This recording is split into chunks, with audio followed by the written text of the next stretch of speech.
Hey guys, Eric here, and I figured I'd do a quick review of a comic that I'm sure not a lot of people checked out last week, and it was actually a very fun and interesting anniversary issue for none other than one of my favorite series, X-Men Legacy, which technically hit issue number 300 with the magical renumbering that Marvel likes to do sometime. But I think this is the last issue for a while, because obviously that last series had to do with legacy and him finding his place in the overall Marvel universe. I still have yet to check that book out, but this was was wrote by basically the last three writers that really had a strong presence with X-Men Legacy, and that being Mike Carey, Christos Gage, and Simon Spurrier. Is that how you say his name?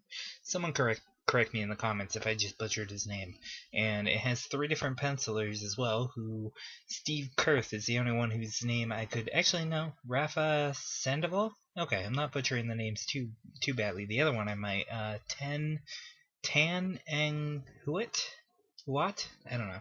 I I feel bad butchering someone's name, but it's a very fantastic. I don't want to butcher anybody else's names. There are three different anchors in three different colors as well, but only one letter. VC's Corey Petit, who did a fantastic job, and the cover art was by Clayman and David Curiel.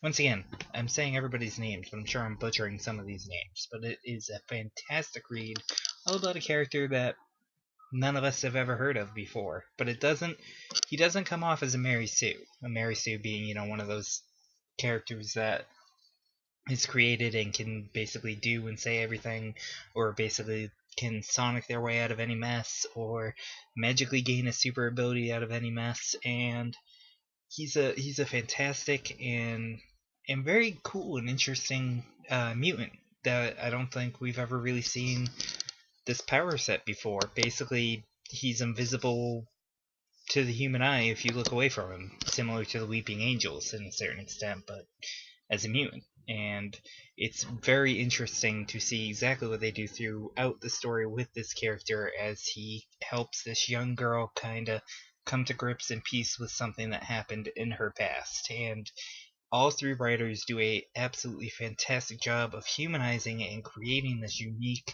and interesting voice for a brand new character who once again doesn't feel like he's just thrown at us to be like, look at how amazing this character is, which we've seen done numerous times in the past.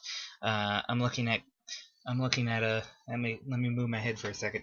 A certain character in Grant Morrison's JLA who people will know exactly who I'm talking about.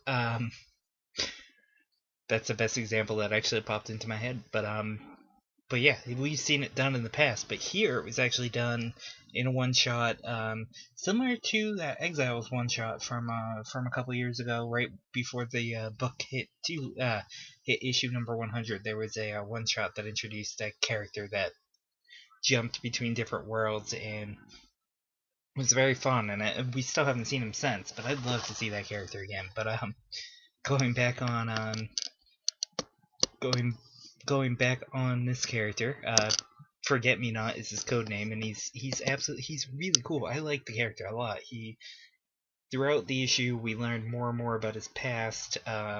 Like they referenced that awesome piece that happened during the end of Mike Carey's run, which was the alternate world. That yeah, I'm playing with my Riddler cane for no apparent reason. I'm gonna put that down. Fidgety tonight. But they reference Nation X.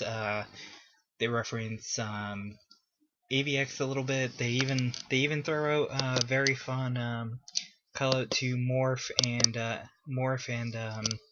oh wow, why can't I think of his name right now? Morph and I just skip a couple pages real fast.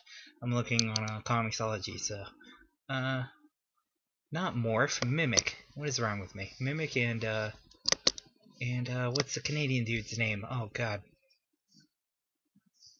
I love that miniseries. Omega?